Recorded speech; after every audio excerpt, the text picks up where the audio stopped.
Exam नहीं निकलेगा वहाँ पे आपसे बैठ रहेगा और तुक्का लगाना पड़ेगा। इसलिए दोस्तों मैं इसमें आपको थ्योरी कराऊंगा। आइए चलिए दोस्तों, ज़्यादा समय वेस्ट नहीं करते हैं आपके और स्टार्ट करते हैं क्वेश्चंस। इस वीडियो में दोस्तों मैं आपको ये भारतीय के इतिहास के बारे में पढ़ाऊंगा। ये इसमें 3 टॉपिक हैं: प्राचीन इतिहास, मध्यकालीन इतिहास और आधुनिक इतिहास। आज मैं इस वीडियो में आपको प्राचीन इतिहास के बारे में जो भी आपको क्वेश्चन बनते हैं, पी वाई क्यू और जो भी इसकी भी थ्योरी है वो सारी मैं आपको बताऊंगा। आप बस लास्ट तक वीडियो बने रहिए और आराम आराम से पढ़िए। और आपको थोड़ी ये वीडियो अगर थोड़ी लंबी भी आती है तो आप इसके ऊपर यूट्यूब में जाकर ऊपर आप इसमें अपना स्पीड बढ़ा सकते हैं, 2x स्पीड कर सकते हैं या 1 पॉइंट जो भी आपको सही लगे आप उसमें करके देख सकते हैं। जो कि दोस्तों समय थोड़ा कम है और अपने पास टॉपिक काफ़ी ज़्यादा है, इसलिए आइए मैं शुरू करता हूँ पहला क्वेश्चन। तो दोस्तों ये पहला क्वेश्चन है, इसका आपको आंसर देना है कि बुद्ध को निम्न में से किस स्थान पर ज्ञान प्राप्त हुआ था। दोस्तों आप इसमें ये ऑप्शन है कुशीनगर में, लुम्बिनी में, सारनाथ में या बोधगया में। ये क्वेश्चन पूछा गया था RPF कॉन्सेप्ट 2019 से पूछा गया था, 2019 में। तो आपको इसका आंसर देना है। तो आप 5 सेकंड आप सोचिए इसका क्या आंसर देना है, क्योंकि दोस्तों अगर मैं आपको बता दूंगा कि इसका आंसर क्या रहेगा तो आप एक बार देखोगे फिर भूल जाओगे 1-2 दिन में। तो आपको पहले सोचना है कि 5 सेकंड 2 सेकंड आप सोचिए, फिर तो मैं बैठा हूँ आपको बताने के लिए कि इसका आंसर क्या रहेगा। तो आप सोचिए एक बार इसमें क्या रहेगा आंसर। तो इसका आंसर दोस्तों है ये बोधगया। तो इनको ज्ञान की प्राप्ति बुद्ध को बोधगया में हुआ था। ये क्वेश्चन पूछा। अब इसकी दोस्तों हम लोग कुछ इसका थ्योरी देखते हैं, क्योंकि सिर्फ आपको ये क्वेश्चन करके अगर आप एग्जाम में चले जाएंगे तो क्या पता ये ना आए। तो इसके रिलेटेड भी आपको कुछ थ्योरी देखनी है कि अगर ये नहीं तो ये तो आनी चाहिए, क्योंकि दोस्तों प्राचीन इतिहास में एक दो क्वेश्चन तो बनता ही है पेपर में। तो आपको इसका थ्योरी बहुत इंपॉर्टेंट है, ये तो पढ़नी है। तो देखते हैं दोस्तों इसकी थ्योरी। बुद्ध को ज्ञान की प्राप्ति बोधगया नामक स्थान पर हुआ था। बोधगया भारत के बिहार राज्य में स्थित है। ठीक है दोस्तों, तो ये आपको ध्यान रखना है कि ये अपना बोधगया भारत के बिहार राज्य में स्थित है। बुद्ध को गौतम बुद्ध के नाम से भी जाना जाता है। इन्होंने बौद्ध धर्म की स्थापना की थी। बोधगया में ज्ञान प्राप्ति के बाद बुद्ध ने पहला उपदेश सारनाथ में दिया था। दोस्तों ये भी आपको इंपॉर्टेंट है, पहला उपदेश उन्होंने कहाँ दिया था? सारनाथ में दिया। तो ये आपको याद रखना है। इस घटना का धर्मचक्र परिवर्तन के नाम से भी जाना जाता है। दोस्तों ये काफ़ी इंपॉर्टेंट है कि क्वेश्चन ये पूछ सकता है कि जो बुद्ध थे उनका वो जो पहला उपदेश दिया था उस घटना का क्या नाम है। तो आपको ध्यान रखना है कि धर्मचक्र परिवर्तन के नाम से भी जाना जाता है। कुछ और देखते हैं इसका। गौतम बुद्ध का जन्म कब हुआ था? दोस्तों ये काफ़ी इंपॉर्टेंट, ये पूछता है कि गौतम बुद्ध का जन्म कब हुआ? 563 के ईसापुर में लुम्बिनी कपिलवस्तु नेपाल में हुआ था। ये आपको याद रखना है। इनकी मृत्यु आपको याद रखनी है कि 483 ईसा पूर्व में हुआ था, कुशीनगर में। ये उत्तर प्रदेश में पड़ता है कुशीनगर। ये भी इंपॉर्टेंट है। अब दोस्तों अब हम दूसरा क्वेश्चन देखते हैं। क्या है दूसरा क्वेश्चन? दूसरा क्वेश्चन है, निम्न में से किस शैल्य चिकित्सा के जनक के रूप में जाना जाता है? ये क्वेश्चन पूछा गया था दोस्तों RPF कॉन्सेप्ट 2019 में शिफ्ट 1 में पूछा गया था। पहला ऑप्शन है चाणक्य, अमर सिंह, सुश्रुत और चरक। तो इसका आंसर आपको सोचना है। 5 सेकंड देता हूँ दोस्तों, आप सोचिए इसका आंसर क्या रहेगा। आपको दोस्तों सोचना है, सोच के रखना है कि आपको इसका आंसर क्या रहेगा। अगर आप मतलब मैं बता दूंगा, सिर्फ आप देखते हो वीडियो एक बार खत्म कर देंगे तो आप भूल जाएंगे 1-2 दिन में। तो इसका आंसर रहेगा सुश्रुत, सी आंसर रहेगा इसका। इसी कुछ थ्योरी देख लेते हैं। ये रहा इसका आंसर सी। इसकी थ्योरी देखते हैं दोस्तों। शैल्य चिकित्सा के जनक के रूप में सुश्रुत को जाना जाता है। सुश्रुत संहिता के प्रणेता माना जाता है। सुश्रुत के आचार्य धनवंतरी थे। ये काफ़ी इंपॉर्टेंट के आचार्य पूछ सकते हैं कि इनके आचार्य कौन थे, तो आपको याद रखना धनवंतरी थे। सुश्रुत के शल्य चिकित्सा के साथ साथ आयुर्वेद के क्षेत्र में भी काम किया था। इन्हें आयुर्वेद के क्षेत्र में काम किया था। प्राचीन काल के सबसे महान शैल्य चिकित्साओं में सुश्रुत को विशेष स्थान था। इनका काफ़ी विशेष स्थान था प्राचीन काल में। और देखते हैं, चरक के आयुर्वेद के क्षेत्र में संबंधित थे। चरक ने आयुर्वेद का एक प्रसिद्ध ग्रंथ चरक संहिता लिखी थी। ये भी पूछ सकता है कि इन्होंने कौन सी ग्रंथ लिखी, तो आपको याद रखना है कि इन्होंने चरक संहिता लिखा हुआ था। तो हम लोग दूसरा क्वेश्चन देखते हैं। अगर आपको ये थोड़ी वीडियो लंबी आती है तो दोस्तों क्या आपको 2 या 1.5 स्पीड बढ़ा लेनी है, क्योंकि मैं तो धीरे धीरे आपको बता रहा हूँ। आपको थोड़ा जल्दी पढ़ना है या थोड़ा जल्दी देखना है, आपको स्लो लग रहा है तो आप थोड़ी स्पीड बढ़ा लो, इससे थोड़ा समय भी कम वेस्ट हो। आपको वीडियो पूरी देखनी है दोस्तों, शुरुआत से वीडियो देखो तभी आपको लगेगा कि हाँ मैंने आज कुछ पढ़ा हुआ है। तो अपना दूसरा क्वेश्चन देखते हैं क्या है। बौद्ध धर्म में अभ्य मुद्रा का क्या अर्थ है? ये बौद्ध धर्म में अभ्य मुद्रा का क्या अर्थ है? ये कांस्टेबल पूछा गया था RPF में।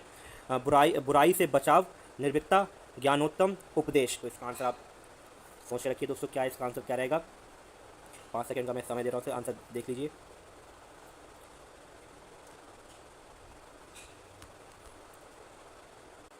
तो आपने दोस्तों सोच लिया इसका आंसर क्या है। इसका आंसर है निर्भीकता। निर्भीकता आंसर है, ये आपको याद रखना है। आप कुछ इसकी थ्योरी देख लेते हैं दोस्तों। तो मैं नीचे कर देता हूँ। इसकी थ्योरी देख लेते हैं। बौद्ध धर्म में अभ्य मुद्रा का अर्थ है निर्भीकता। अभ्य मुद्रा सबसे प्राचीन मुद्रा में से एक है। अभ्य मुद्रा सुरक्षा की भावना को प्रदर्शित करती है। अभ्य मुद्रा में दाहिने हस्त को ऊपर की ओर करके हथेली बाहर की ओर इंगित की जाती है। तो ये इसकी अपनी थ्योरी होगी दोस्तों। अब इसका दूसरा क्वेश्चन देखते हैं। दूसरा क्वेश्चन क्या है? ये क्वेश्चन पूछा गया था NTPC में 2021 में। विनय और सुत्पिटक इनमें से किसकी शिक्षाओं का संकलन है? तो काफ़ी इंपॉर्टेंट क्वेश्चन है ये, विनय और सुत्पिटक। पहला ऑप्शन है गौतम बुद्ध, ऋषभदेव, महावीर जैन, गुरु गोविंद सिंह। तो इसका आंसर क्या होगा दोस्तों? सोचिए दोस्तों और फिर मुझे आंसर बताइए क्या रहेगा इसका। इसका आंसर रहेगा ए, गौतम बुद्ध। यह क्वेश्चन काफ़ी इंपॉर्टेंट, गौतम बुद्ध ये आंसर है। अब कुछ इसकी थ्योरी देख लेते हैं। विनय और सुत्पिटक गौतम बुद्ध की शिक्षाओं का संकलन है। त्रिपिटक बौद्ध धर्म की एक पवित्र ग्रंथ है। त्रिपिटक की भाषा पाली है। देखो दोस्तों ये काफ़ी इंपॉर्टेंट हो जाता है, मैं हटा देता हूँ एक बार ये, कि इसकी क्वेश्चन पूछ सकता है कि त्रिपिटक की भाषा क्या है, तो आपको याद रखना है कि इसकी पाली है। गौतम बुद्ध के त्रिपिटक निम्न में से कौन है? सुत्पिटक है, विनय पिटक है, अभिधम्म पिटक है। तो आपको ये तीन भी याद रखने हैं कि अगर ये तीन भी पूछ सकते हैं कि इनके कौन कौन से तीन थे, तो आपको याद रहना चाहिए कि ये है। दूसरा क्वेश्चन देखते हैं दोस्तों हम लोग। स्तूप क्यों बनाए गए हैं? दोस्तों ये क्वेश्चन है, स्तूप क्यों बनाए? NTPC पूछा गया 2021 में। पवित्र स्मृति चिन्ह रखने के लिए, धार्मिक सभाएं रखने के लिए, बुद्ध की पूजा करने के लिए, बौद्ध ग्रंथ रखने के लिए। तो इसका आंसर क्या रहेगा आप दोस्तों सोचिए। तो इसका आंसर है ए ऑप्शन है, ठीक है, पवित्र स्मृति चिन्ह रखने के लिए। याद है, इससे कुछ अपन थ्योरी देख लेते हैं। थ्योरी बहुत इंपॉर्टेंट दोस्तों, क्योंकि थ्योरी बिना आप एग्जाम में मत जाइए, इससे अच्छा आप जाइए ही मत, क्योंकि बिना क्वेश्चन पढ़े आप वहाँ पे नहीं कुछ नहीं कर सकते सिर्फ तुक्का मारने का। क्योंकि दोस्तों मैंने भी काफ़ी यूट्यूब में मैं भी पहले बहुत देखता था, काफ़ी 200-300 वीडियो एग्जाम से पहले देख के जाता ही था। वहाँ पे सिर्फ मैं जाता था 2 या 3 क्वेश्चन फंस जाते थे गलती से, बाकी जितने क्वेश्चन थे मैं सारे तुक्के मारता था। फिर मुझे पता चला कि भाई आपको उसमें पढ़ना ही पढ़ना है थ्योरी। अब इसके थ्योरी को देख लेते हैं। स्तूप पवित्र स्मृति चिन्ह रखने के लिए बनाए गए हैं। स्तूप शब्द पाली संस्कृत भाषा से लिया गया है। इसका अर्थ टीला या ढेर होता है। स्तूप किसी व्यक्ति के चिता, स्मृति तथा उसके अवशेषों पर निर्मित एक स्मृति स्वरूप अर्थ आकार का टीला या ढेर होता है। स्तूप विशेष रूप से बौद्ध काल में प्रसिद्ध हुए हैं। स्तूप का सर्वप्रथम उल्लेख ऋग्वेद में मिलता है। तो ये इसकी थ्योरी है। दूसरा क्वेश्चन देखते हैं दोस्तों।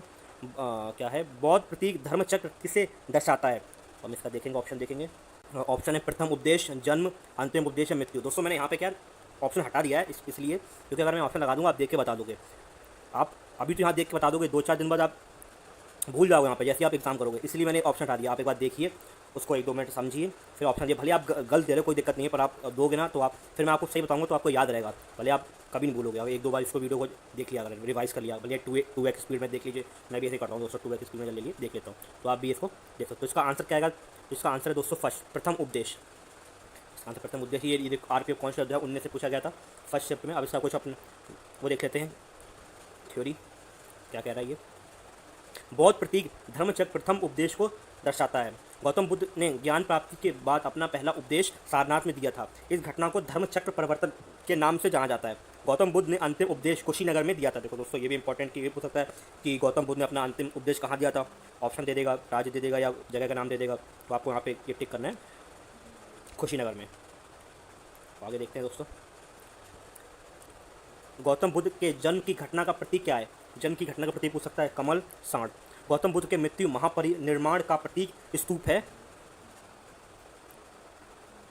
ये स्तूप है। गौतम बुद्ध के मृत्यु के महापरिनिर्माण का प्रतीक स्तूप है, ठीक है दोस्तों। दूसरा क्वेश्चन देखते हैं हम लोग क्या बोल रहा है दूसरा क्वेश्चन। पंडपाणी बोधित्व के चित्र कहा गया है? एलोरा की गुफाओं में, बाघ की गुफाओं में, बादामी की गुफाओं में या अजंता की गुफाओं में। ये क्वेश्चन पूछा गया है दोस्तों RPF SI में 2019 से पूछा गया। तो इसका आंसर बताइए, 5 सेकंड में रुका हुआ हूँ, बताइए क्या रहेगा इसका आंसर। तो दोस्तों बताता हूँ, इसका आंसर है अजंता की गुफाओं में। तो दोस्तों इसका आंसर बताइए कि अजंता की गुफाओं कौन से राज्य में है। तो अजंता की गुफाएं हैं वो कौन से राज्य में, ये आप बताइए मुझे। तो हम इसमें आगे बढ़ते हैं, अपने वो देखते हैं, थ्योरी देखेंगे। पंडपाड़ी बौद्धित्व के चित्र अजंता की गुफाओं में पाए गए हैं। पंडपाड़ी बौद्धित्व के चित्र अजंता की गुफाओं संख्या 1 से चित्रित है। अजंता की गुफाओं औरंगाबाद महाराष्ट्र में स्थित। ये देखिए, देखो मैं जो पूछा था ये महाराष्ट्र में स्थित है, तो ये आपको याद रखना है। दूसरा क्वेश्चन देखते हैं। ये क्वेश्चन पूछा गया था SI RPF में। राष्ट्रकूट वंश का शाही प्रतीक क्या है? ये क्वेश्चन भी इंपॉर्टेंट होगा। राष्ट्रकूट का वंश क्या है? बाघ है, हाथी है, शेर है, गोल्डन ईगल है। तो आप इसका सोचिए एक बार और इसका आंसर दीजिए। तो इसका आंसर है गोल्डन ईगल। कुछ इसकी अपने थ्योरी देख लेते हैं दोस्तों। राजपूत वंश का शाही प्रतीक गोल्डन ईगल है। राजपूत वंश का स्थापक ददिंद दुर्ग प्रथम थे। राजपूत वंश की राजधानी मानखेत थी। एलोरा के गुफा मंदिर के निर्माण राजपूत वंश के शासनकाल में हुआ था। दोस्तों इसका ये थ्योरी है। दूसरा क्वेश्चन देखेंगे हम लोग। दोस्तों ये हमारा दूसरा क्वेश्चन है। शिलालेखों के अध्ययन को क्या कहा जाता है? परिस्थितिकी, एक्वालॉजी, समाजशास्त्र या एपिग्राफी। दोस्तों एक क्वेश्चन पूछा गया था RPF SI 2019 में शिफ्ट 2 में। आप इसका सोचिए इसका आंसर क्या रहेगा। तो इसका आंसर है डी, एपिग्राफी। दोस्तों एपिग्राफी बता देता हूँ मैं ये क्या रहता है। ये जो मतलब पुरानी जो चीज़ें बनी होती है दीवारों में लिखी रहती हैं या ड्राइंग के रूप में या चित्र के रूप में बनाई जाती हैं, तो उसका मतलब क्या रहता है। तो ये एपिग्राफी लोग इसे कहा जाता है। ये लोग बताते हैं कि इसका मतलब क्या है। जैसे कुछ भी दीवार में चित्र बना हुआ है तो हम लोग समझ में आएगा नहीं कि वो क्या कहना चाहते हैं। तो फिर ये लोग जो एपिग्राफी होता है इनका ये लोग मतलब समझाते हैं। शिलालेखों में के अंदर पत्थरों में बनी होती है, ये उसके बारे में बता रहा है। अब हम दोस्तों इसका अपना थ्योरी देख लेते हैं क्या है थ्योरी। शिलालेखों के अध्ययन का एपिग्राफी कहा जाता है। शिलालेखों का पूरा लेख भी कहा जाता है। शिलालेख प्राचीन समय के घटित घटनाओं तथा उससे संबंधित व्यक्तियों के बारे में जानकारी हासिल करने के प्रमुख स्रोतों में से एक है। तो ये तो इसकी थ्योरी है। तो मैंने कहा था दोस्तों ये एपिग्राफी जो है ये पुराने जो चित्र होते हैं, कला वो होती हैं, ड्राइंग होती हैं, उनके बारे में बताता है कि ये क्या बोल रहा है। अब दूसरा क्वेश्चन देखेंगे क्या है इसका। तो दोस्तों ये अपना 10वां क्वेश्चन है। दोस्तों ये PDF 500 पेज की है। मैं आपको सारी क्वेश्चन करवाऊंगा इसमें। आप बिल्कुल निश्चिंत रहिए, आपको सारी वीडियो इसमें मिलती जाएंगी हर रोज़। बस आप इस पूरी 500 PDF को अगर लगा लेंगे तो आप एग्ज़ाम में अच्छे मार्क्स स्कोर कर सकते हैं। आपको कोई नहीं रोक सकता। पर शर्त नहीं है कि आपको एक बार देखनी है, उसको याद भी करना है। क्या मतलब आप उसको वीडियो को पूरी देख लो पर याद ही ना करो, फिर वहाँ से भूल जाओ तो कोई मतलब नहीं जाएगा। आपको एक बार वीडियो को उसको एक यानी 2 बार तो आपको देखनी है दोस्तों, तभी याद होगा। एक बार वीडियो देखने से याद नहीं होगा। तो दोस्तों हम ये 10वां क्वेश्चन करते हैं क्या इसका। निम्नलिखित में से कौन सा मानव गतिविधियों एवं सभ्यता के ऐतिहासिक काल का सही कालानुक्रम है? इसमें आपको बताना है कौन सा सही है। पूरा पाषाण काल, मध्य पाषाण काल, नव पाषाण काल, धातु एवं काल, मध्य पाषाण काल, पूरा पाषाण काल, नव पाषाण काल, मध्य पाषाण काल या पूरा पाषाण काल, मध्य पाषाण काल, नव पाषाण काल या पुराकाण काल। तो ये क्वेश्चन पूछा गया था दोस्तों RRB NTPC में 2021 में। तो इसका आंसर बताइए क्या रहेगा इसका आंसर। आप 5 सेकंड सोचिए दोस्तों एक बार इसका आंसर क्या रहेगा। दोस्तों आपने इसका सोच लिया होगा, इसका आंसर होगा ए। क्या हो गया भाई, ये इसका आंसर होगा ए, पूरा पाषाण काल, मध्य पाषाण काल और नव पाषाण काल। अब इसका दोस्तों अपन थ्योरी देख लेते हैं क्या बोल रहा है इसका थ्योरी। मानव गतिविधियों एवं सभ्यता के प्राक ऐतिहासिक काल का सही कालानुक्रम निम्नलिखित में से है। पूरा पाषाण काल, मध्य पाषाण काल, नव पाषाण काल। ऐतिहासिक काल को पाषाण काल के नाम से भी जाना जाता है। तो ये देख लीजिए इस नाम से जाना जाता है। तो सब दूसरा क्वेश्चन देखते हैं क्या बोल रहा है दूसरा क्वेश्चन। दोस्तों ये पूछा गया था NTPC 2021 में। हड़प्पा सभ्यता की मोहरों पर निम्नलिखित में से कौन सा पशु अक्सर देखा गया है? ये क्वेश्चन काफ़ी इंपॉर्टेंट दोस्तों। इसका आंसर क्या होगा। बैल होगा, शेर होगा, लोमड़ी होगा या हिरन होगा। तो अब इसका आंसर बताइए क्या रहेगा, सोचिए दोस्तों। तो इसका आंसर होगा बैल। इसको देखा गया है किसकी मुद्राओं पे, मोहरों पे। इसकी कुछ को देख लेते हैं दोस्तों थ्योरी। हड़प्पा सभ्यता की मोहरों पर बैल पशु अक्सर देखा जाता है। हड़प्पा सभ्यता में मोहरों पर बैल के अतिरिक्त बाघ, गैंडा, हाथी, बकरी, हिरण तथा भेड़ आदि पशुओं के चित्र भी देखा जाता है। हड़प्पा सभ्यता के मोहरों का आकार त्रिभुजाकार, आयताकार, वृत्ताकार तथा वर्गाकार है।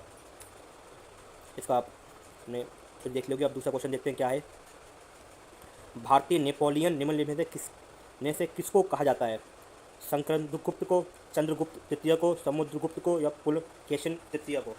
इसका आंसर आप दोस्तों बताइए क्या रहेगा। तो ये क्वेश्चन पूछा गया था RPO कांस्टेबल 2019 में। इसका आंसर होगा समुद्रगुप्त को। इसकी अब थ्योरी देख लेते हैं क्या है। ये सही आंसर समुद्रगुप्त को। समुद्रगुप्त भारत के सबसे महान शासकों में से एक थे। समुद्रगुप्त चंद्रगुप्त तथा प्रथम उत्तराधिकारी थे। समुद्रगुप्त के शासनकाल को सांस्कृतिक तथा राजनीतिक दृष्टि से गुप्त वंश के साम्राज्य का उत्कर्ष काल माना जाता है। समुद्रगुप्त के साम्राज्य की राजधानी पाटलिपुत्र थी। पाटलिपुत्र इसकी राजधानी थी। समुद्रगुप्त के अपने साम्राज्य विस्तार के लिए दोहरी नीति अपनाई थी। समुद्रगुप्त को भारत के नेपोलियन के संज्ञा प्रसिद्ध इतिहासकार विन्सेंट अर्थक स्मिथ द्वारा की गई थी। दोस्तों ये इसकी थ्योरी थी। अब हम लोग दूसरा क्वेश्चन देखेंगे, क्या रहेगा इसका दूसरा क्वेश्चन। पल्लव राजवंश का स्थापक कौन था? सिंह, विष्णु, कृष्ण। अब दूसरे ऑप्शन देखते हैं दोस्तों इसका। इसका तीसरा ऑप्शन है नंदीवर्धन, महेंद्र वर्णम। तो इसका दोस्तों आंसर रहेगा ए, सिंह विष्णु था। पल्लव राजवंश का ये क्या है, पल्लव राजवंश का स्थापक सिंह विष्णु था।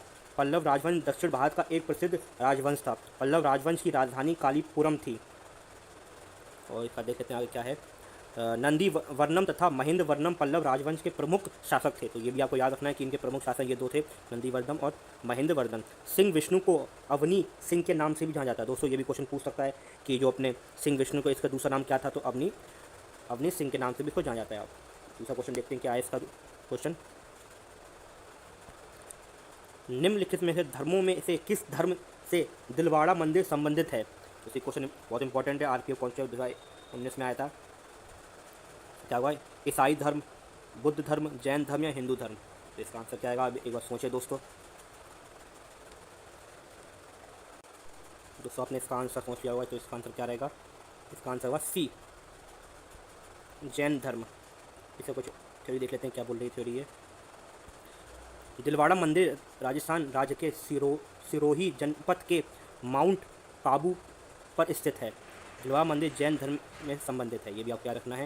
ये कहाँ पे है मंदिर? राजस्थान मंदिर है दोस्तों। ये सिरोही जनपद माउंट काबुल के स्थित है। दिलवाड़ा मंदिर 5 मंदिरों का एक समूह है। यहाँ पे दोस्तों 5 मंदिर हैं। दिलवाड़ा मंदिर का निर्माण 11वीं से 13वीं शताब्दी में मध्य में हुआ था। और इसका क्या देख लेते हैं। दिलवाड़ा मंदिर का एक निर्माण चालुक्य राजवंश के शासनकाल में हुआ था। दोस्तों आपने समझ लिया होगा इसका क्या हुआ था। अब अपने क्वेश्चन 15 देखते हैं क्या बोल रहा है। निम्नलिखित में से कौन बुद्ध के सिद्धांतों से संबंधित है? विनय पिटक, अभिनंदन पिटक, सुत पिटक या दिव्यदान पिटक, दिव्यदान। ये SI 2019 में आया था। इसका आंसर आप सोचिए 5 मिनट 5 सेकंड, क्या रहेगा इसका आंसर। तो दोस्तों इसका आंसर है अभिधन पिटक, बी आंसर है दोस्तों इसका। SI में पूछा जाता है दोस्तों इसके। तो दोस्तों इसे कुछ थ्योरी है, ये थ्योरी देख लेते हैं। ये अभिन्नम पिटक बुद्ध के सिद्धांतों में से संबंधित एक अभिन्नम पिटक बुद्ध के त्रिपिटक में से एक है। अभिन्नम पिटक बुद्ध के सिद्धांतों का एक व्यापक रूप विद्वतापूर्ण सारांश व विश्लेषण है। यह थेरवाद बौद्ध धर्म का अभिन्न अंग है। तो दोस्तों आपने ये इसकी थ्योरी आपने समझ ली होगी इसकी। अब हम लोग अगला क्वेश्चन देखते हैं क्या है।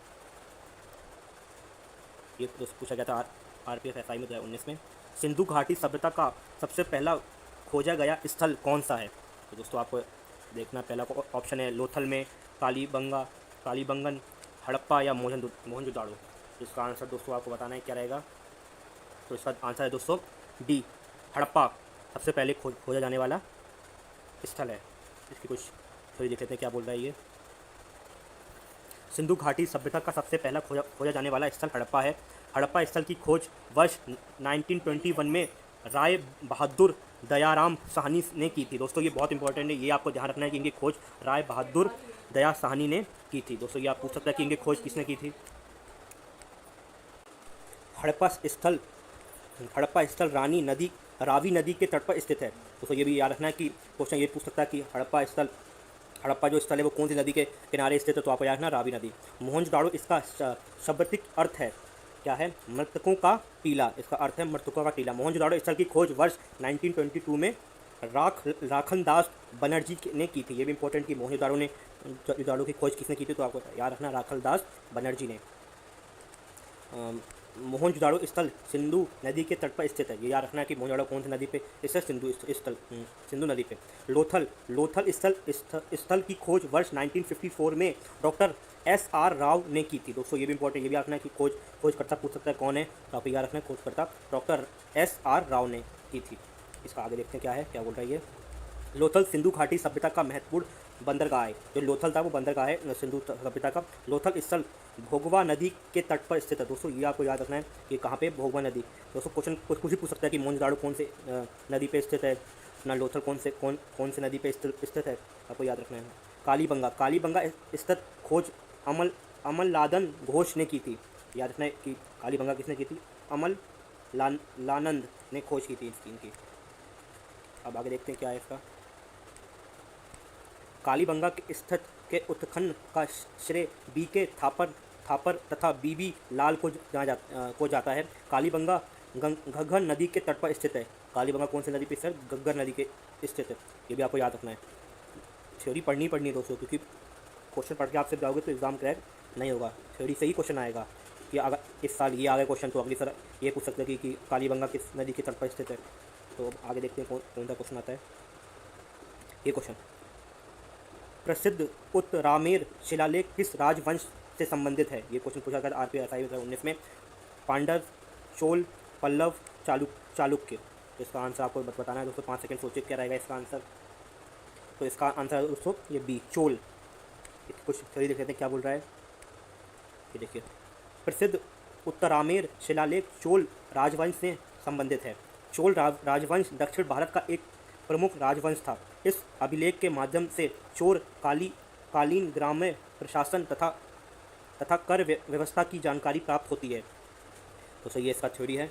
और भी आंसर कम। अगर दोस्तों आपको मेरी वीडियो पसंद आ रही है तो आप इसको लाइक कीजिए, सब्सक्राइब कर दीजिए। लाइक करना नहीं करना दोस्तों वो आपकी मर्जी है, पर सब्सक्राइब जरूर कीजिए कि जो भी हमारी आगे वीडियो आएगी वो आप तक पहुंच जाएगी। और ये बेल की घंटी है वो भी आप दबा दो, कुछ भी कर दो उसके साथ, वो मैं मतलब नहीं है। आप दूसरा क्वेश्चन देखते हैं इसमें।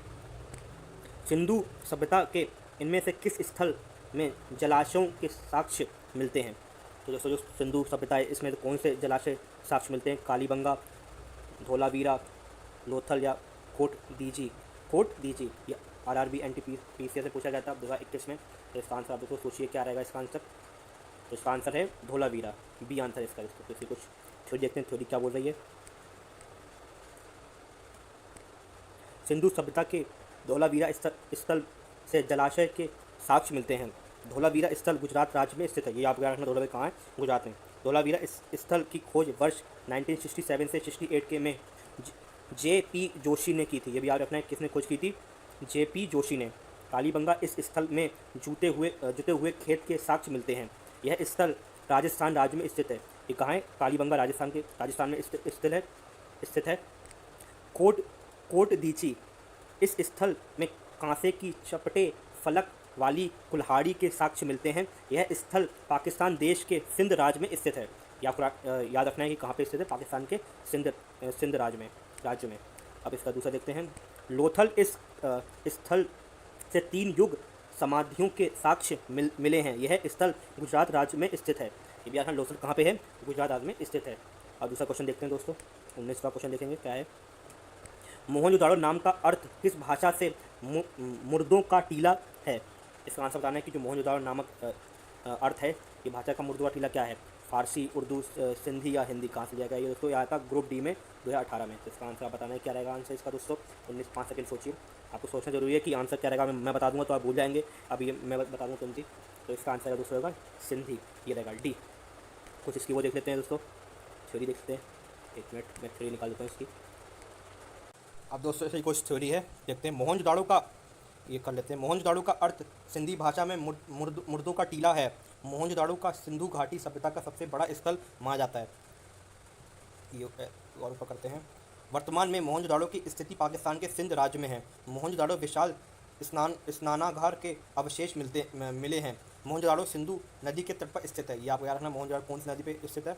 सिंधु नदी। दोस्तों ये ऐसे क्वेश्चन तो पूछता है कि मोहनजोदाड़ो किस नदी पे स्थित है या धोलावीरा किस नदी पे स्थित है। तो आपको ये याद रखना है। दूसरा क्वेश्चन देखते हैं क्या है। प्राचीन काल में अवध को किस नाम से जाना जाता है? कौशल या कपिलवस्तु, कौशंबी, काशी। दोस्तों इसका आंसर आपको बताना है क्या रहेगा इसका आंसर। 5 सेकंड आप सोचिए क्या रहेगा इसका आंसर, मैं बताऊंगा इसके बाद। इसका आंसर है ए, कौशल। इसका आंसर ए है। कुछ इसकी अपन थोड़ी देखते हैं क्या कह रहा है ये। प्राचीन काल में अवध को कौशल नाम से जाना जाता है। प्राचीन भारत के 6ठी शताब्दी में 16 महाजनपदों का उदय हुआ था। कौशल इन्हीं 16 महाजनपदों में से एक था। ये आपको याद रखना है कि जो कौशल है ये 16 महाजनपदों का एक स्थान था। कौशल महाजनपद की राजधानी श्रावस्ती थी। तो ये काफ़ी इंपॉर्टेंट क्वेश्चन है कि पूछ सकता है ये कौशल है उसकी राजधानी क्या थी। तो आपको याद रखना है श्रावस्ती। अपना ये दूसरा क्वेश्चन देखते हैं। निम्नलिखित में से कौन सा पाल समाज का संस्थापक था? ध्रुव, गोपाल, महिपाल, महेंद्रपाल। तो दोस्तों ये क्वेश्चन पूछा गया था एसआई में, आरपीएफ 2019 में। तो इसका आंसर आपको बताना है, क्या रहेगा इसका आंसर। तो दोस्तों इसका आंसर है गोपाल। कुछ इसकी थ्योरी देख लेते हैं दोस्तों, क्या है थ्योरी इसकी। पाल समाज का संस्थापक गोपाल था। पाल समाज का संस्थापक गोपाल एक कुशल प्रशासक था। पाल समाज का उदय 8वीं शताब्दी में हुआ था। पाल समाज के शासक बौद्ध धर्म का पालन करते थे। ये आपको याद रखना। पाल समाज के शासक धर्मपाल ने विक्रमशिला विश्वविद्यालय की स्थापना की थी। देखो ये याद रखनी है कि जो पाल समाज के शासक थे उन्होंने कौन से विश्वविद्यालय का स्थापना की थी? विक्रमशिला का स्थापना की थी। दूसरा क्वेश्चन देखते हैं दोस्तों, कौन सा क्वेश्चन है ये? यह 22वां क्वेश्चन। ये पूछा गया दोस्तों आरपीएफ एसआई में। निम्नलिखित में से वेदों में से किसे ब्रह्मा वेद के नाम से भी जाना जाता है? ऋग्वेद, यजुर्वेद, सामवेद या अथर्ववेद। दोस्तों आपको इसका आंसर बताना है, क्या रहेगा आंसर। तो इसका आंसर है दोस्तों डी, अथर्ववेद। ये अथर्ववेद है दोस्तों। इसका कुछ स्टोरी देख लेते हैं। अथर्ववेद का ब्रह्मा वेद के नाम से भी जाना जाता है। दोस्तों ये भी आपको याद रखना है, ब्रह्मा वेद जाना जाता है। वेद प्राचीन भारत के धर्म ग्रंथ है। इसकी संख्या 4 है। ऋषभ। दोस्तों अब इसकी कुछ थ्योरी देख लेते हैं। अथर्ववेद की ब्रह्मा वेद के नाम से भी जाना जाता है। वेद प्राचीन भारत के धर्म ग्रंथ है। इसकी संख्या 4 है। तो 4 संख्या कौन सी है? ऋग्वेद है, यजुर्वेद है, सामवेद है और अथर्ववेद है। चारों वेद में से अथर्ववेद सबसे नवीन वेद है। तो 4 वेद है, इनमें सबसे नवीन वेद क्या है? अथर्ववेद है। दूसरा देखते हैं क्या है ये। ऋग्वेद यह सबसे प्राचीन वेद है। इससे वेद में से 10 आगे देखेंगे क्या है। मंडल इसके क्या है? 1028 सूत्र तथा लगभग 10,462 मंत्र हैं इसके। यजुर्वेद के 2 भाग हैं, शुक्ल यजुर्वेद तथा कृष्ण यजुर्वेद। यज्ञ संबंधित विधान यजुर्वेद में से संबंधित है। देखते हैं सामवेद। यह चारों वेद में आकार की दृष्टि से सबसे छोटा है। इस वेद का संबंध संगीत से। दोस्तों ये काफ़ी इंपॉर्टेंट है, पूछ सकता है कि ऐसा कौन सा वेद है जो संगीत से संबंध है। तो आपको ये याद रखना है, सामवेद। 23वां क्वेश्चन देखते हैं क्या है। पूछा गया था कांस्टेबल आरपीएफ में। रत्नावली प्रियदर्शनिका और नागानंद के रचयिता कौन हैं? हर्ष, अशोक, पुलकेशी तृतीय, चंद्रगुप्त मौर्य। तो इसका आंसर बताना है मुझे, 5 सेकंड का मैं समझ जाता हूँ क्या रहेगा आंसर। आप बताइए, सोचिए। तो इसका आंसर रहेगा दोस्तों हर्ष। तो फिर देखते हैं क्या है इसका। रत्नावली प्रियदर्शनी और नागानंद के रचयिता हर्ष थे। हर्ष बाण भट्ट के दरबार के कवि थे। रत्नावली प्रियदर्शिका और नागानंद रचनाओं के भाषाओं संस्कृत थी। हर्ष उत्तर भारत के एक महान शासक थे। हर्ष के साम्राज्य की राजधानी कन्नौज थी। इनकी राजधानी क्या थी? कन्नौज थी। हर्ष का संबंध पुष्पभूति वंश से था। ये भी वंश से पूछा दोस्तों, वंश भी पूछ सकता है कि कौन सा वंश था, तो आपको याद रखना है पुष्पभूति वंश था। क्वेश्चन देखते हैं दोस्तों, कौन सा? 24वां क्वेश्चन। ये कौन पूछा गया था? शिफ्ट 3 में। तंजावुर में ब्रह्मदेश्वर मंदिर किस वंश के वास्तुकारों की सबसे बड़ी उपलब्धि थी? दोस्तों देखो कहाँ से क्वेश्चन पूछ रहा है कि इनके वंश कौन से। आपको सारा याद करना है, क्योंकि थ्योरी पढ़ोगे तभी दोस्तों पता चलेगा कि इनके वंश कौन से। तो क्या है इसका? चेर, पांडच, चोल या पल्लव। दोस्तों इसका आंसर आपको बताना है, 5 सेकंड में दे रहा हूँ। इसका आंसर क्या रहेगा? क्वेश्चन पूछा था कांस्टेबल 2019 में, शिफ्ट 3 में। इसका आंसर होगा चोल। तो इसका कुछ थ्योरी देखते हैं, ये रहा सी आंसर। तंजावुर व ब्रह्मदेश्वर मंदिर चोल वंश के वास्तुकारों की सबसे बड़ी उपलब्धि है। ब्रह्मदेश्वर मंदिर का निर्माण चोल वंश के शासक राजा राज चोल ने करवाया था। ब्रह्मदेव मंदिर भगवान शिव को समर्पित है। थोड़ा ऊपर कर देते हैं।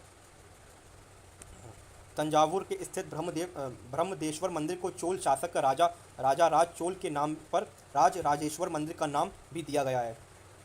ब्रह्मदेश्वर मंदिर द्रविड़ शैली में निर्मित है। वर्ष 1984 में इस मंदिर को यूनेस्को की विश्व विरासत सूची में शामिल किया गया था। देखो दोस्तों ये भी इंपॉर्टेंट क्वेश्चन है। ये पूछ सकता है कि ये जो मंदिर है ये यूनेस्को की साइट पे कब सूची पे शामिल हुआ? तो आपको याद रखना 1987 में। दोस्तों ये हमारा है 25वां क्वेश्चन में क्या बोल रहा है, जैन धर्म के अंतिम तीर्थक कौन थे? काफ़ी आसान क्वेश्चन दोस्तों, ये आया आरपी कांस्टेबल में। ए महावीर स्वामी, अनंतनाथ, पार्श्वनाथ या ऋषभदेव। तो आपको बताना है क्या रहेगा आंसर इसका। 5 सेकंड सोचिए दोस्तों। अगर हमारी वीडियो दोस्तों अच्छी लगी तो लाइक कीजिए, लाइक नहीं कीजिए दोस्तों मत कीजिए, पर सब्सक्राइब जरूर कीजिए, क्योंकि जो भी हमारी वीडियो आएगी दोस्तों वो हम आपके तक पहुँच जाएगी। तो इसका आंसर रहेगा महावीर स्वामी। तो अब इससे कुछ वो देख लेते हैं अपन, कोई थ्योरी वरी है इसकी तो वो देख लेते हैं। जैन धर्म के अंतिम तीर्थक महावीर स्वामी थे। ऋषभदेव जैन धर्म के प्रथम तीर्थक थे। ये देखिए दोस्तों, ये भी पूछ सकता है प्रथम तीर्थक कौन थे? ऋषभदेव थे। दूसरा और देखते हैं आगे हम लोग। देखिए अनंतनाथ, एक मिनट दोस्तों ये पेन ले लूँ। अनंतनाथ जैन धर्म के 14वें तीर्थक थे। पार्श्वनाथ जैन धर्म के 23वें तीर्थक थे। तो दोस्तों ये काफ़ी इंपॉर्टेंट है, क्वेश्चन आ सकता है। तो आप मुझे बताइए दोस्तों पहले कौन थे? पहले थे दोस्तों अपने ऋषभदेव। दूसरे लास्ट कौन थे दोस्तों? लास्ट थे महावीर स्वामी। 14वें थे अपने अनंतनाथ और 23वें थे पार्श्वनाथ। तो या तो याद रखना है दोस्तों। ये हमें एक काट देता हूँ, ये क्या है, ये सब मिटा देता हूँ, एक मिनट। 26वां क्वेश्चन क्या है? कॉन्स्टेंट पूछा गया था दोस्तों, प्रसिद्ध सांची स्तूप कहाँ स्थित है? दोस्तों काफ़ी इंपॉर्टेंट क्वेश्चन है ये भी। महाराष्ट्र में, मध्य प्रदेश में, उत्तर प्रदेश में, बिहार में। दोस्तों इसका आंसर क्या रहेगा? आप सोचिए दोस्तों क्या रहेगा आंसर इसका। 5 सेकंड दे रहा हूँ अभी मैं। दोस्तों इसका आंसर होगा मध्य प्रदेश में। काफ़ी आसान क्वेश्चन दोस्तों। मध्य प्रदेश, अब इससे कुछ थ्योरी है तो थ्योरी देखते हैं। प्रसिद्ध सांची स्तूप मध्य प्रदेश में स्थित है। सांची स्तूप का निर्माण सम्राट अशोक ने तीसरी में करवाया था। एक में दोस्तों शायद छूट गया था पीछे कुछ। तीसरी, हाँ ये देखिए दोस्तों, ये तीसरी शताब्दी में सांची स्तूप का निर्माण सम्राट अशोक ने तीसरी शताब्दी में करवाया था। सांची स्तूप बौद्धों का एक महत्वपूर्ण तीर्थ स्थल है। सांची स्तूप को महान स्तूप के नाम से भी जाना जाता है। थोड़ा नीचे करते हैं। वर्ष 1989 में सांची स्तूप को यूनेस्को की विश्व विरासत स्थल की सूची में शामिल किया गया था। दोस्तों काफ़ी इंपॉर्टेंट हो जाता है कि ये भी पूछ सकता है कि ये सांची स्तूप है ये तब यूनेस्को की सूची में शामिल हुआ। तो 1989 में। दूसरा क्वेश्चन देखते हैं दोस्तों क्या है। 27वां क्वेश्चन दोस्तों ये है, चीनी यात्री फरहान के शासनकाल के दौरान भारत का दौरा किसने किया था? दोस्तों आपको देखना है, कालिदास ने, अशोक ने, चंद्रगुप्त तृतीय ने या हर्षवर्धन ने। तो आपको ये दोस्तों सोचना है। 5 सेकंड अभी दे रहा हूँ मैं, क्या रहेगा इसका आंसर। देखिए इसका आंसर अभी आप दोस्तों, इसका आंसर रहेगा सी ऑप्शन, चंद्रगुप्त तृतीय ने। तो दोस्तों इसका कुछ अपनी थ्योरी तो वो भी देख लेते हैं। चीन यात्री फरहान ने चंद्रगुप्त तृतीय के शासनकाल के दौरान भारत का दौरा किया था। बौद्ध धर्म व उसके ग्रंथों के बारे में अध्ययन करने के उद्देश्य के फरहान ने भारत के अतिरिक्त कई एशियाई देशों की यात्रा की थी। अपनी भारत यात्रा के दौरान फरहान के 3 वर्षों तक पाटलिपुत्र वर्तमान पटना के संस्कृत विषय के अध्ययन किया था। दोस्तों ये आप समझ गए होंगे, ये चीन के रहने वाले थे, चीन यात्री थे ये। आप दूसरा क्वेश्चन देखते हैं, कौन सा 28वां क्वेश्चन देखते हैं। यह आया था RRB NTPC। जैन मठ संस्थाओं को क्या कहा जाता है? अपरिग्रह, श्वेतांबर, तीर्थ, बसादिस। इसको आपको 5 सेकंड फिर दे रहा हूँ, आपको सोचना है। इसका आंसर क्या रहेगा? तो इसका आंसर है डी, बसादिस। 2021 में पूछा गया था कुछ नहीं इसकी। चलिए देखते हैं दोस्तों। जैन मठ संस्थाओं को बसादिस कहा जाता है।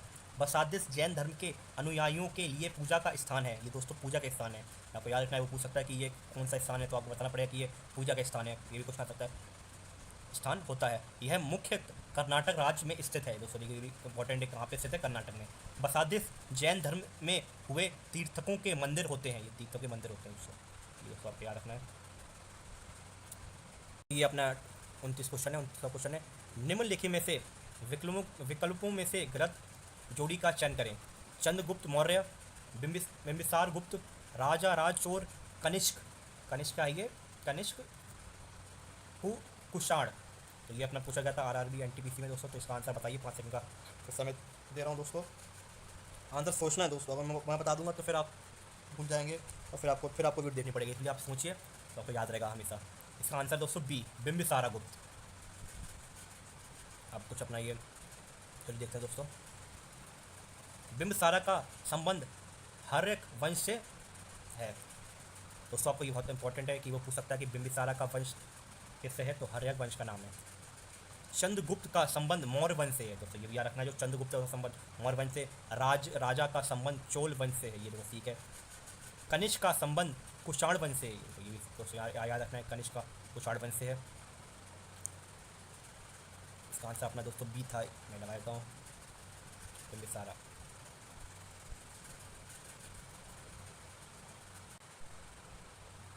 दोस्तों आप समझ गए होंगे, ये क्वेश्चन काफ़ी इंपॉर्टेंट, मैं एक और आपको बता देता हूँ। ये क्वेश्चन बोल रहा है कि निम्नलिखित में से उस विकल्प को चुने जो गलत जोड़ी को चयन करता है। चंद्रगुप्त मौर्य वंश से हैं, राजा राज चोर वंश से, ठीक है, कनिष्क कुषाण वंश से, पर जो बिंबिसारा है वो गुप्त से नहीं है, वो है हर्यक वंश से। दोस्तों ये आपको याद रखना है। आपको ये जरूरी सब थोड़ा सा यही इसी का आंसर याद रखना है आपको। ये जो नीचे जो देख रखा इनको भी याद रखना है कि कभी अगर इसका नहीं तो वो इसका ही पूछ सकता है, इसका ही पूछ सकता है। तो आपको ये रखना है कि बिंबिसारा हर्यक वंश है, चंद्रगुप्त मौर्य वंश से हैं, राजा राज चोर वंश से हैं, कनिष्क कुषाण वंश है। तो आपको याद रखना है। दूसरा क्वेश्चन देखते हैं दोस्तों आइए। दोस्तों ये अपना तीसरा क्वेश्चन है दोस्तों। भारत के वैदिक काल की अवधि कब तक चली? दोस्तों ये बताना है। 1500 से 600 ईसा पूर्व, 336 से 323 ईसा पूर्व, 3000 से 2600 तक, 550 से 323 तक। तो आपको बताना है कि आरआरबी एनटीपीसी पूछा गया था दोस्तों। 5 सेकंड दे रहा हूँ दोस्तों, आप भी सोचिए क्या रहेगा इसका आंसर। थोड़ा तुक्का ही लगाइए दोस्तों, अगर नहीं आ रहा है तो क्वेश्चन थोड़ा तुक्का उक्का लगा ही सकते हैं। दोस्तों इसका आंसर होगा ए, 1500 से 16 ईसा पूर्व। अब कुछ अपने थ्योरी देखते हैं दोस्तों, क्या है थ्योरी। देखिए, भारत के वैदिक काल की अवधि वर्ष 1500 से 600 ईसा पूर्व तक मानी जाती है। वैदिक काल को वैदिक युग भी कहा जाता है। भारत के वैदिक काल की शुरुआत सिंधु घाटी सभ्यता यहाँ पे दोस्तों कट गया है, क्या है, वैदिक काल सभ्यता के बाद हुई थी। तो ये देखो, भारत के वैदिक काल शुरुआत सिंधु घाटी सभ्यता के बाद हुई थी। नीचे देखते हैं क्या रहेगा ये। वैदिक काल को 2 भागों में बांटा जाता है, पूर्व वैदिक काल और उत्तर वैदिक काल। पूर्व वैदिक काल क्या है, 1500 1000 तक का है, और उत्तर वैदिक का है 1000 से 16 ईसा पूर्व तक का है। अब एक तीसरा क्वेश्चन देखते हैं दोस्तों क्या है। ये क्वेश्चन आरआरबी ग्रुप बी में पूछा गया था। आर्य संस्कृत के सर्वोच्च काल में गंगा घाटी के जनपद जो संख्या थे महाजनपद बन गए हैं। तो इसका आंसर क्या रहेगा, 14, 15, 16, 18। तो आपको आंसर देना है कि जो आर्य संस्कृत के सर्वोच्च काल में गंगा घाटी के जनपद जो संख्या में है, कौन सा संख्या थे, महाजनपद बन गए थे। तो आपको दोस्तों इसका एक तीसरा का आंसर देना है, क्या रहेगा, सोचो 5 मिनट सोचो दोस्तों क्या रहेगा इसका आंसर। तो दोस्तों इसका आंसर रहेगा 16, सी आंसर रहेगा। तो आप इसका कुछ अपन वो देखते हैं, इसका चलिए देखते हैं। आर्य संस्कृत के सर्वोच्च काल में गंगा घाटी के जनपद जो संख्या 16 थे महाजनपद बन गए। प्राचीन भारत में 16 महाजनपदों का उद्भव 6ठी शताब्दी के दौरान हुआ था। प्राचीन भारत के इस 16 महाजनपदों के बारे में जानकारी को शौद्र बौद्ध धर्म का ग्रंथ अंगुत्तर निकाय है दोस्तों, याद रखना है आपको। नीचे करते हैं। प्राचीन भारत के 16 महाजनपद निम्नलिखित में ये हैं: अंग, मगध, काशी, रज्जी, वस्त, अवनगिन, कौशल, प्राचाल, मल्ल, कुरु, चैत्री, कंबोज, मत्स्य, सुरेशन, गंगाधर, अश्मक। तो ये आपको याद रखना है दोस्तों, कौन से हैं। वैसे इतना ये पूछता नहीं है, जब ये पूछता कितने हैं, तो 1 2 3 4 5 6 7 8 9 10 11 12 13 14 15 16। तो 16 हैं दोस्तों ये पूरे। 32वां क्वेश्चन देखते हैं क्या बोल रहा है ये। एनटीपीसी में पूछा जाता है ये। 6वीं शताब्दी ईसा पूर्व के प्रारंभ में भगवान महावीर का जन्म निम्नलिखित में से किस स्थल पर हुआ था। दोस्तों ये भी काफ़ी इंपॉर्टेंट क्वेश्चन है कि जो महावीर स्वामी हैं उनका जन्म कौन से स्थल में हुआ था, मगध में, पाटलिपुत्र, वैशाली या सारनाथ में। दोस्तों आपको इसका आंसर देना है। 5 सेकंड दे रहा हूँ अभी दोस्तों, मैं सोचिए दोस्तों इसका आंसर क्या रहेगा। दोस्तों इसका आंसर रहेगा वैशाली। तो अगर आपको वीडियो अच्छी लग रही है तो दोस्तों अपने दोस्तों को शेयर करें। दोस्तों मैं ये काफ़ी मुश्किल दोस्तों वीडियो बनती हैं, पहले पीडीएफ बनाना पड़ता है, फिर इसको एडिटिंग करनी पड़ती है, फिर अपलोड करना काफ़ी मुश्किल से दूसरी वीडियो बनती है। अगर आपको वीडियो अच्छी लग रही है तो सर दोस्तों लाइक करें, सब्सक्राइब भी कर सकते हैं आप। लाइक करें ना करें दोस्तों वो आपकी मर्जी, पर सब्सक्राइब जरूर करें। और आपके साथ ये वीडियो आपके पास आती रहेगी, जिससे आपकी सारी वीडियो मिल जाएगी। दोस्तों पूरी पीडीएफ में आपको बताऊँगा, पढ़ के एक एक शब्द बताऊँगा दोस्तों। अब इसका आंसर दोस्तों बताए, सी आंसर दोस्तों इसके वैशाली के नीचे लिखा है दोस्तों, 1 मिनट। वैशाली। आप किसी से दोस्तों थ्योरी देखते हैं दोस्तों। 6वीं शताब्दी ईसा पूर्व के प्रारंभ में भगवान महावीर का जन्म 540 ईसा पूर्व में कुंडन ग्राम वैशाली नामक स्थल पे हुआ था दोस्तों। ये देखिए याद रखना, इनका जन्म भी याद रखना है। 540 ईसा पूर्व में हुआ था। कौन सा? महावीर स्वामी का। तो कहाँ हुआ था? कुंडन ग्राम में, वैशाली में। भगवान महावीर स्वामी जैन धर्म के अंतिम तीर्थक थे। जैसे दोस्तों क्वेश्चन पूछा भी गया था ऊपर की, तो महावीर स्वामी थे वो जैन धर्म में कौन से तीर्थक थे? तो ये आखिरी तीर्थक थे, ठीक है। महावीर स्वामी की मृत्यु कब हुई थी? इनकी मृत्यु हो सकती है 468 ईसा पूर्व में पावापुरी बिहार नामक स्थल पर हुआ था। दोस्तों ये पूछा कि इनकी मृत्यु कहाँ पे हुई थी? तो बिहार पावापुरी नामक स्थल पर हुई थी। दोस्तों वीडियो लंबी होती जा रही है दोस्तों। मैं इस वीडियो को दोस्तों 2 पार्ट में बनाऊंगा। एक पार्ट ये रहेगा और दूसरा पार्ट में जल्द लाऊंगा 1-2 दिन में दोस्तों। आप इस पूरी वीडियो देख लीजिए दोस्तों। मैं इसकी प्लेलिस्ट बना दूंगा, हर वीडियो के आप वहाँ पर जाके देख लीजिए, कोई दिक्कत नहीं रहेगी। अब सब इसका क्वेश्चन है, मिलिंद पन्नों में बौद्ध धर्म से जुड़े सवालों का जवाब किसने दिया? अब इसे कुछ ऑप्शन देख लेते हैं दोस्तों। तो दोस्तों इसके ऑप्शन है नागसेन, बुद्ध घोष, वसुबंधु, अवशक घोष। दोस्तों ये RPF SI पूछा गया था। क्या आंसर रहेगा? 5 सेकंड दे रहा हूँ दोस्तों। दोस्तों इसका आंसर है नागसेन। ये आंसर रहेगा सर, नागसेन। आपके दोस्तों आप अपने मन में ही सोच लिया किया, मुझसे पहले 200 करने की सोचा कि ये 4 ऑप्शन में से तुरंत देखा टिक करना है सर दोस्तों। क्योंकि 5-5 सेकंड 10-10 सेकंड में आपको टिक करना है एग्जाम में जाके। उससे पहले आप सोचिए, फिर मैं आपको बाद में तो बता दूँगा, भले ही गलत हो कोई दिक्कत नहीं है। आप कुछ इसके दोस्तों अपन थ्योरी देखते हैं क्या बोल रहा है ये।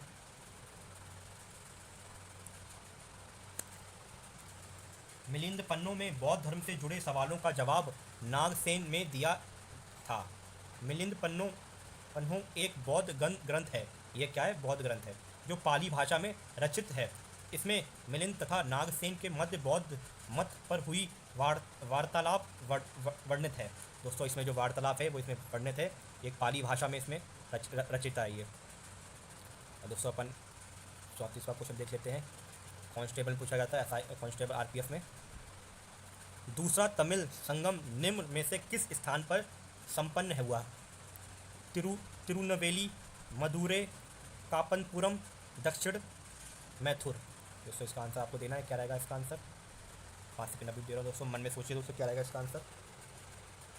दोस्तों इसका आंसर होगा C, कापतपुरम। दोस्तों इसकी थ्योरी देखते हैं दोस्तों। ये इसकी थ्योरी है, दूसरा तमिल संगम कापलपुरम स्थान पर संपन्न हुआ था। प्राचीन भारत के दक्षिण भाग में 3 संगम आयोजित किए गए थे।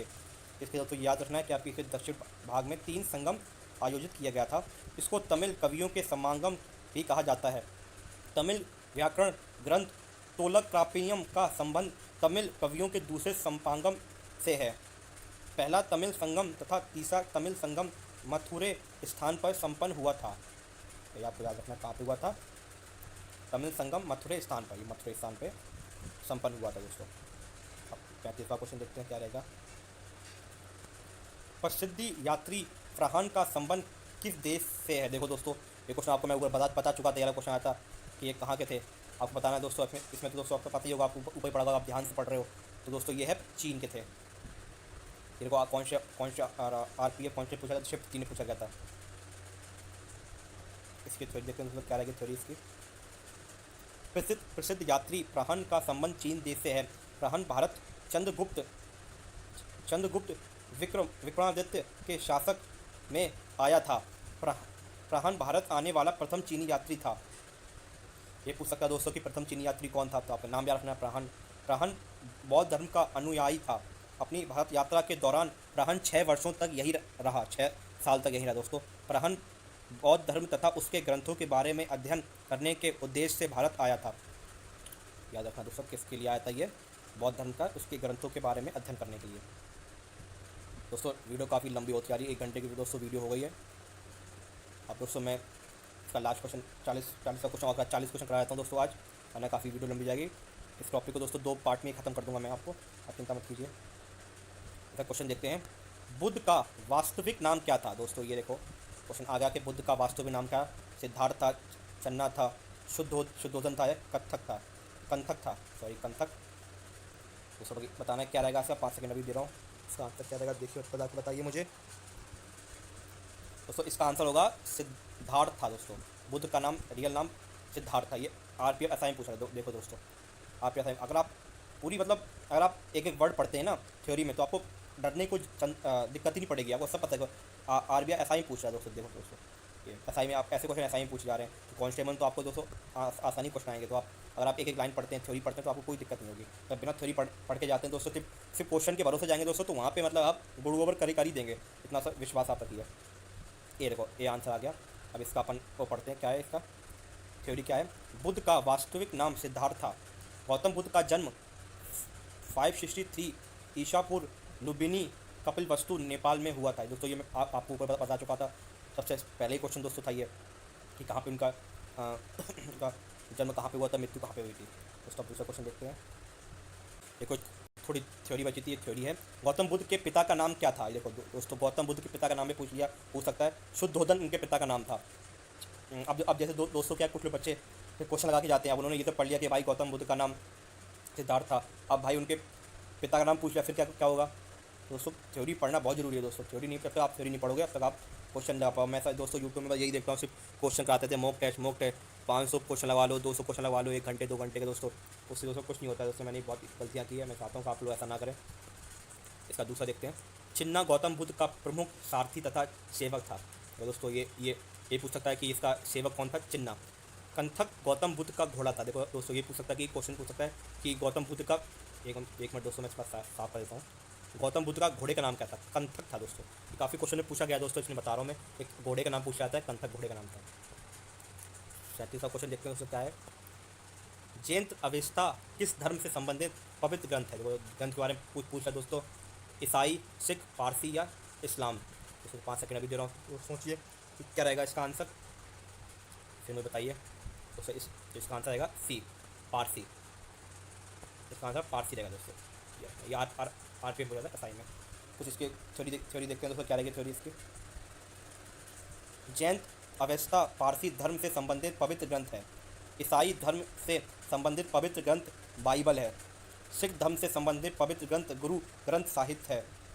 इस्लाम धर्म में संबंधित पवित्र ग्रंथ कुरान है। देखो दोस्तों, यही सब दोस्तों फ़ायदा होता है कि हम थ्योरी पढ़ते हैं। हम थ्योरी क्वेश्चन एक पढ़ रहे हैं, कि हमने अभी पढ़ा है कि जैन अवेस्ता पारसी धर्म से संबंधित पवित्र ग्रंथ है, ये पढ़ा, ये था ना क्वेश्चन। 1 मिनट, हाँ, जैन अवेस्ता किससे, पारसी से दोस्तों, ठीक है, ये पढ़ा हमने। पर हमने इसके पढ़ने चक्कर में 4 क्वेश्चन और पढ़ लिए हैं। क्या पढ़े, ये पढ़ने को। इस्लाम का ईसाई धर्म का है बाइबल है। सिख का क्या है, गुरु ग्रंथ है। इस्लाम का क्या है, कुरान है दोस्तों, ये फ़ायदा रहता है। 38 क्वेश्चन देखते हैं दोस्तों, क्या रहेगा 38 क्वेश्चन। पार्श्वनाथ जो एक क्षत्रिय और बनारस के राजा अवशेसेन के पुत्र थे। देखो दोस्तों, ये क्वेश्चन आ सकता है कि इनके पुत्र कौन थे, ये पूछ सकता है। वह कौन से जैन तीर्थक बने। फिर से क्वेश्चन बताता हूँ आपको, क्या बोल रहा है ये। पार्श्वनाथ जो एक क्षत्रिय और बनारस के राजा अवशेषन के पुत्र थे, वह कौन से जैन तीर्थक बने। प्रथम, तृतीय, 23वें या 24वें। आंसर होगा दोस्तों 23वें, पार्श्वनाथ। ऐसी कुछ थ्योरी देखते हैं दोस्तों। पार्श्वनाथ जो एक क्षत्रिय और बनारस के राजा अवशेषन के पुत्र थे, वह 23वें जैन तीर्थक बने। ये भी पूछ सकता कि 23वें जैन तीर्थक कौन है। जैन धर्म के पहले तीर्थक ऋषभ देव थे। जैन धर्म के दूसरे तीर्थक अजिंतनाथ थे। जैन धर्म के 24वें तीर्थक महावीर स्वामी थे। लास्ट थे दोस्तों महावीर स्वामी। 39 क्वेश्चन क्या बोल रहा है। गौतम बुद्ध के निम्नलिखित में से उपदेशों में से किस अग्नि उपदेश के रूप में माना जाता है। धम्म चक्र प्रवर्तन के सूत्र में, अतित परियान सूत्र में, अनंत लखनना सूत्र में, ब्रह्मजल सूत्र में। इसका आंसर बताइए सर। RRB NTPC 2021 में 5 सेकंड दे रहा हूँ दोस्तों, क्या रहेगा इसका आंसर। तो इसका आंसर रहेगा बी, अतित परियान सूत्र में। तो थोड़ी देखते हैं दोस्तों इसकी है, तो ये रही। गौतम बुद्ध के अतित परियान सूत्र उपदेश को अग्नि उपदेश के रूप में जाना जाता है। इस उपदेश के गौतम बुद्ध ने इंद्रियों तथा मन और वैराग्य के माध्यम से दुख से मुक्ति का उपाय बताया था। आज का दोस्तों लास्ट क्वेश्चन देखते हैं, क्या रहेगा लास्ट क्वेश्चन दोस्तों। ये रहा, बुद्धिचरित नामक महाकाव्य किसने लिखा था। तो ये देखो क्वेश्चन आया NTPC में शिफ्ट 2 में, ठीक है। बुद्धिचरित्र नामक महाकाव्य किसने लिखा था। गौतम बुद्ध ने, नागार्जुन में, हेमचंद्र ने या अश्वघोष ने। इसका आंसर है अश्वघोष ने। थोड़ी देखते हो थोड़ी क्या है इसकी। बुद्धचरित्र नामक महाकाव्य अश्वघोष ने लिखा था। अश्वघोष कनिष्क के दरबार में राज कवि थे। ये भी क्वेश्चन पूछ सकता है कि जो कनिष्क के दरबार में कौन राज कवि थे, तो आपको बताना पड़ेगा दोस्तों। अश्वघोष थे। अश्वघोष ने सौंदरनाथ काव्यम की थी, रचना की थी। इन्होंने रचना की थी ये सौंदरनाथ काव्यम। नागार्जुन कनिष्क के समकालीन थे। नागार्जुन को आगे भी देखते हैं दोस्तों। मत एवं शून्यवाद को प्रावर्तक माना जाता है। दोस्तों ये हमारा लास्ट क्वेश्चन था दोस्तों। और आपको वीडियो अच्छी लगती है तो दोस्तों हमारे चैनल को सब्सक्राइब करें और दोस्तों अपने दोस्तों के पास पहुँचाएँ। ये पहली वीडियो दोस्तों, आपको पूरी PDF दोस्तों मैं ऐसे एक एक क्वेश्चन एक एक वर्ड समझा के बताऊँगा। जैन दोस्तों, अगर आपको वीडियो अच्छा लगे तो सब्सक्राइब करें।